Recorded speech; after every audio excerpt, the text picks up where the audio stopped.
பரிசுத்த உபவாச நாளை நியமியுங்கள். பரிசுத்த உபவாச நாளை நியமியுங்கள்.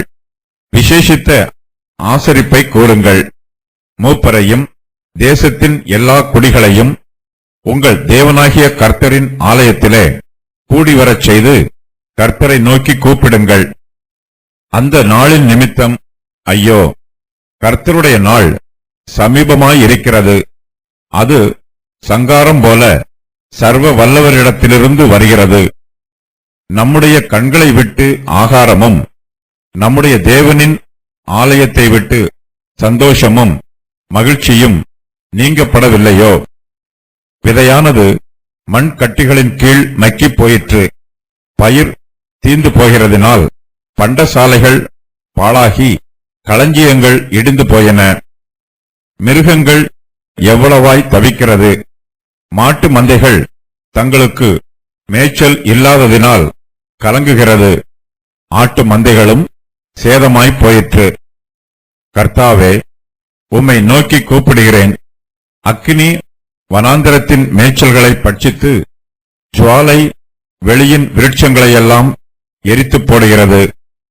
வெளியின் மிருகங்களும் உம்மை நோக்கி கதறுகிறது. நதிகளில் தண்ணீரெல்லாம் வற்றிப் போயிற்று. அக்கினி வனாந்திரத்தின் மேய்ச்சல்களை பட்சித்து போட்டது. வெட்டுக்கிளிகளும் பச்சை கிளிகளும் எண்ணி முடியாத ஒரு பலத்த ஜாதி போல யூதா தேசத்தின் மீது வந்து அந்த தேசத்தை அழித்து போடுகிறது. தங்கள் தேசம் அழிந்து போனதற்காக, வயல்வெளி பாழாய் போனதற்காக பயிரிடும் குடிகளும் திராட்சை தோட்டக்காரரும் கர்த்தருடைய ஊழியக்காரரும் கண்ணீர் விட்டு அழுகிறார்கள். ஏராளமாய் கண்ணீர் சிந்தப்படுகிறது. நாம் சிந்தும் கண்ணீரெல்லாம் சரியான பாதையில் சிந்தப்பட வேண்டும். நம்முடைய பாவத்தை குறித்து மனம் திரும்பி கர்த்தருடைய இரக்கத்திற்காகவும் அவருடைய கிருபைக்காகவும் நாம் கண்ணீர் சிந்த வேண்டும். கர்த்தருக்கு முன்பாக நம்மை வெகுவாய் தாழ்த்தி கண்ணீர் சிந்த வேண்டும். யூதா தேசத்திற்கு அழிவு வந்திருக்கிறது. அந்த தேசம் முழுவதும் ஒரு பொதுவான பரிசுத்த உபவாச நாளை நியமிக்குமாறு யோவேல் தீர்க்கதரிசி சொல்லுகிறார். கர்த்தருடைய ஊழியத்தை செய்கிற ஆசாரியர்கள் யூதா தேசத்தில் பரிசுத்த உபவாச நாளை நியமிக்க வேண்டும். யூதா தேசம் முழுவதிலும் தேவனுடைய நியாய தீர்ப்பு வந்திருக்கிறது. ஆகையினால் யூதா தேசத்தார் எல்லோருமே கர்த்தருக்கு முன்பாக தங்களை தாழ்த்த வேண்டும். யூதா தேசத்தார் கர்த்தருக்கு முன்பாக தங்களை தாழ்த்துவதற்கு, தங்களை ஒடுக்குவதற்கு ஒரு நாளை நியமிக்க வேண்டும். இந்த நாளில் யூதாவின் மனுஷர் தங்கள் பொதுவான வேலைகள் எதையும் செய்யக்கூடாது. அன்றாடம் செய்கிற வேலைகளை செய்யாமல் அந்த நாளில் கர்த்தருக்கு முன்பாக பரிசுத்தமாய் காத்திருக்க வேண்டும். யூதாவின் மனுஷர் தங்களுக்கு ஒரு நாளை நியமிக்கும் போது அந்த நாளில் அவர்கள் உபவாசம் பண்ண வேண்டும். போஜனம் பண்ணுவது, பானம் பண்ணுவது ஆகியவற்றை தவிர்த்து விட வேண்டும். நாம் புசிக்கும் போஜனத்திற்கும் நாம் பருகும் பானத்திற்கும் நாம் பாத்திரவான்கள் அல்ல என்பதை நம்முடைய உபவாசத்தின் மூலமாய் கர்த்தருடைய சமூகத்திலே அறிக்கை செய்கிறோம். கர்த்தர் நமக்கு கொடுத்த போஜனத்தை புசித்து பானத்தை பானம் பண்ணி நாம் கர்த்தருக்கு நன்றி உள்ளவர்களாகவும் அவருக்கு பிரயோஜனம் உள்ளவர்களாகவும் ஜீவிக்கவில்லை. கர்த்தர் கொடுக்கும் போஜனத்தையும் பானத்தையும் பெற்றுக்கொண்டு நம்முடைய சரீரத்தில் பலப்பட்டு கர்த்தருக்கு விரோதமான காரியங்களையும் நம்முடைய ஆத்மாவுக்கு விரோதமான காரியங்களையும் செய்கிறோம். நாம் உபவாசம் பண்ணும்போது நம்முடைய சரீரத்தை ஒடுக்குகிறோம். நாம் செய்த தப்பிதங்களுக்காக நம்மை நாமே தண்டித்துக் கொள்கிறோம். விசேஷித்த ஆசரிப்பை கூறுங்கள் என்று யோவேல் சொல்கிறார். உபவாச நாள் பரிசுத்த நாளாய் இருக்க வேண்டும். அது விசேஷித்த ஆசரிப்பு நாளாய் இருக்க வேண்டும். யூதா தேசத்தார் எல்லோருமே பாவம் செய்திருக்கிறார்கள். தேசத்தின் பாவத்தில் யூதாவின் மனுஷர் எல்லோருக்கும் பங்கு இருக்கிறது. தேசத்தின் மீது கர்த்தருடைய நியாய தீர்ப்பு வந்திருக்கிறது. தேசத்திற்கு வந்திருக்கும் அழிவிலும் ஆபத்திலும் யூதா தேசத்தார் எல்லோரும் பங்கு பெறுகிறார்கள். ஆகையினால் யூதா தேசத்தார் எல்லோரும் தங்கள் பாவங்களுக்கு மனம் திரும்பி கர்த்தரிடத்தில் வர வேண்டும். தங்களை பரிசுத்தப்படுத்திக் கொள்ள வேண்டும். மூப்பரையும் தேசத்தின் எல்லா குடிகளையும் உங்கள் தேவனாகிய கர்த்தரின் ஆலயத்திலே கூடிவரச் செய்து கர்த்தரை நோக்கி கூப்பிடுங்கள் என்று யோவேல் சொல்லுகிறார். யூதாவின் மனுஷர் எல்லோரும் தங்கள் தேவனாகிய கர்த்தருடைய ஆலயத்திற்கு கூடி வர வேண்டும். தேவனுடைய ஆலயம் எல்லா ஜனங்களுக்கும் ஜெப வீடு எண்ணப்படுகிறது. தேவாலயத்தில் யூதாவின் மனுஷர் கர்த்தரை சந்திப்பதற்கு வாய்ப்புள்ளது. கர்த்தருடைய பரிசுத்த ஆலயத்தில் அவருடைய பரிசுத்த நாமம் பிரஸ்தாபமாய் இருக்கிறது. யூதாவின் மனுஷர் தாங்கள் நியமித்த உபவாச நாளை பரிசுத்தம் பண்ண வேண்டும். பயபக்தியோடும் பரிசுத்தத்தோடும் உபவாசம் பண்ண வேண்டும். யூதாவின் மனுஷர் பரிசுத்த உபவாச நாளை நியமித்து அதை உண்மையாய் ஆசரிக்க வேண்டும். இஸ்ரவேலின் தேவனாகிய கர்த்தர் யூதாவின் மனுஷரோடு வழக்காட ஆரம்பித்திருக்கிறார். கர்த்தருடைய நாளில் கர்த்தருக்கும் அவருடைய ஜனத்திற்கும் வழக்கு விசாரணை நடைபெறும்.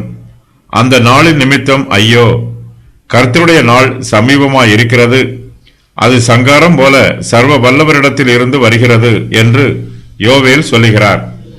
கர்த்தருடைய நியாயத்தீர்ப்பின் நாளே இங்கே கர்த்தருடைய நாள் என்று சொல்லப்பட்டிருக்கிறது. கர்த்தருடைய நாள் ஒருபோதும் நித்திரையாய் இராது. அவருடைய நியாயத்தீர்ப்பின் நாள் சமீபமாய் இருக்கிறது. அது பயங்கரமான நாளாய் இருக்கும். கர்த்தருடைய நாளில் சர்வ வல்லவரிடத்தில் இருந்து நியாயத்தீர்ப்பு சங்காரம் போல வரும். கர்த்தருடைய நியாயத்தீர்ப்புக்கு ஒருவரும் தப்பிக்க முடியாது. கர்த்தருடைய நியாயத்தீர்ப்பின் நாள் நித்திரை பண்ணுவதில்லை. ஆகையினால் நாமும் நித்திரை பண்ணாமல் கர்த்தருடைய நாளுக்காக விழித்திருக்க வேண்டும். கர்த்தருடைய நாள் சங்காரத்தின் நாளாகவும் பயங்கரத்தின் நாளாகவும் இருக்கும். கர்த்தருடைய நாளுக்கு தப்பி ஓடி ஒளிந்து கொள்ளலாம் என்று யாரும் முயற்சி பண்ண முடியாது. கர்த்தரை விட்டு யாராலும் ஓடி ஒளிந்து கொள்ள முடியாது. கர்த்தர் சர்வ வியாபகர். அவர் ஒரே வேளையில் எல்லா இடங்களிலும் இருக்கிறவர். யூதாவின் மனுஷர் கர்த்தருடைய கோபத்தை ஏற்கனவே கொஞ்சம் அனுபவித்திருக்கிறார்கள். அவர்கள் கர்த்தருடைய நியாய தீர்ப்பை ஓரளவு ருசி பார்த்திருக்கிறார்கள். நம்முடைய கண்களை விட்டு ஆகாரமும் நம்முடைய தேவனின் ஆலயத்தை விட்டு சந்தோஷமும் மகிழ்ச்சியும் நீக்கப்படவில்லையோ என்று யோவேல் கேட்கிறார். கர்த்தருடைய நியாய தீர்ப்பும் அவருடைய கோபமும் யூதாவின் மனுஷர் மீது ஏற்கனவே வந்திருப்பதினால் அவர்கள் பரிசுத்த உபவாச நாளை நியமிக்க வேண்டும். விசேஷித்த ஆசரிப்பை கூற வேண்டும். யூதா தேசத்தின் எல்லா குடிகளையும் கர்த்தருடைய ஆலயத்திலே கூடி வரச் செய்ய வேண்டும். ஜெபத்தோடும் உபவாசத்தோடும் யூதாவின் மனுஷர் எல்லோரும் கர்த்தரை நோக்கி கூப்பிட வேண்டும். தேவனுடைய நியாய தீர்ப்பின் பாதிப்பு யூதா தேசத்திலே காணப்படுகிறது. கர்த்தருடைய ஆலயத்தை விட்டு சந்தோஷமும் மகிழ்ச்சியும் நீக்கப்பட்டிருக்கிறது. தேவாலயத்தில் சந்தோஷமும் இல்லை, மகிழ்ச்சியும் இல்லை. கர்த்தருடைய நியாய தீர்ப்பினால் யூதா தேசத்திற்கு அழிவு வந்திருக்கிறது. இந்த அழிவினால் வந்த ஒரு சில பாதிப்புகளை யோவேல் தீர்க்கதரிசி இங்கு விரிவாக சொல்லுகிறார். அவையாவன: வெட்டுக்கிளிகள் பயிர்களையும் விருட்சங்களையும் தின்று போட்டதினால் நிலங்கள் பாழாய் கிடக்கிறது. விதையானது மண் கட்டிகளின் கீழ் மங்கி போயிற்று. பயிர் தீர்ந்து போகிறதினால் பண்டசாலைகள் பாழாகி களஞ்சியங்கள் இடிந்து போயின.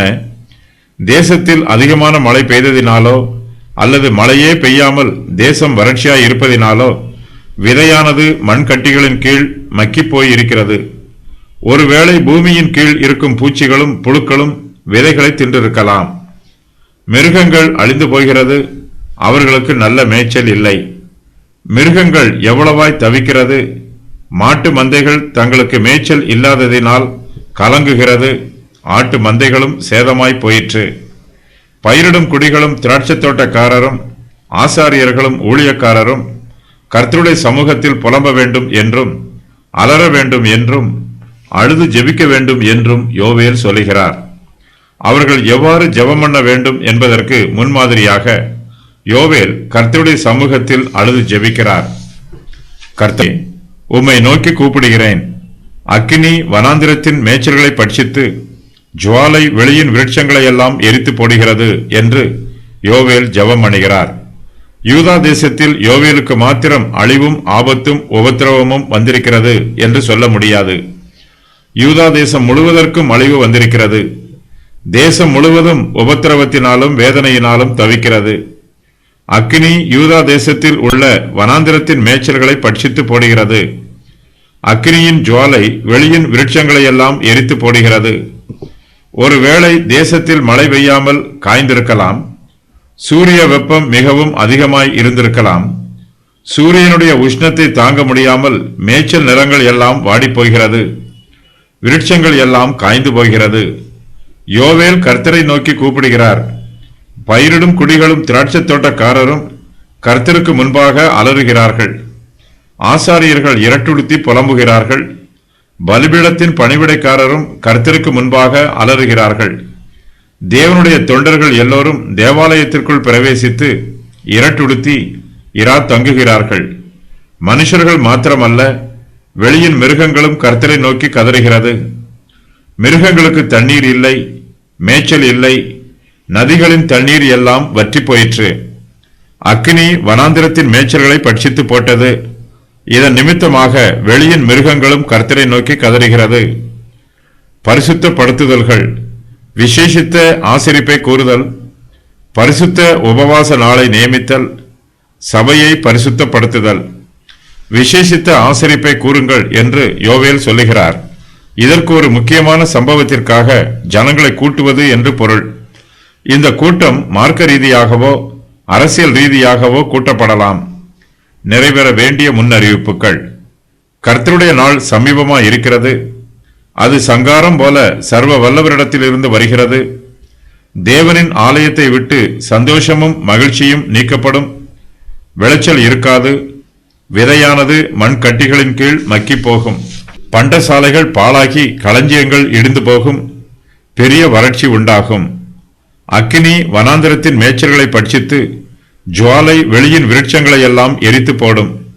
நதிகளில் தண்ணீரெல்லாம் வற்றி போகும். வெளியின் மிருகங்களும் உம்மை நோக்கி கதறும். அக்கினி வனாந்திரத்தின் மேய்ச்சல்களை பட்சித்து போடும். கர்த்தருடைய நாள் வருகிறது. அது சமீபமாய் இருக்கிறது. அது இருளும் அந்தகாரமுமான நாள். அது மப்பும் மந்தாரமுமான நாள். ஏராளமான பலத்த ஒரு ஜாதி தீவிரமாக வந்து பரவும். அப்படிப்பட்டது முன் ஒரு காலத்திலும் உண்டானதுமில்லை. இனி தலைமுறை தலைமுறையாக வரும் வருஷங்களிலும் உண்டாவதும் இல்லை. அவைகளுக்கு முன்னாக அக்கினி பட்சிக்கும். அவைகளுக்கு பின்னாக ஜுவாலை எரிக்கும். அவைகளுக்கு முன்னாக தேசம் ஏதேன் தோட்டத்தைப் போலவும் அவைகளுக்கு பின்னாக பாழான வனாந்திரத்தைப் போலவும் இருக்கும். அவைகளுக்கு ஒன்றும் தப்பி போவதில்லை. அவைகளின் சாயல் குதிரைகளின் சாயலை ஒத்தது. அவைகள் குதிரை வீரரைப் போல ஓடும். அவைகள் ஓடுகிற ரதங்களின் இரைச்சல் போல் இருக்கும். செத்தைகளை எரிக்கிற அக்கினி ஜுவாலையின் இரைச்சல் போல் இருக்கும். யுத்தத்துக்கு ஆயத்தப்பட்ட பலத்த ஜனத்தின் இரைச்சல் போல் இருக்கும். அவைகளுக்கு முன்பாக ஜனங்கள் நடுங்குவார்கள். எல்லா முகங்களும் கருகி போகும். அவைகள் பராக்கிரமசாலிகளைப் போல ஓடும். யுத்த வீரரைப் போல மதில் ஏறும்.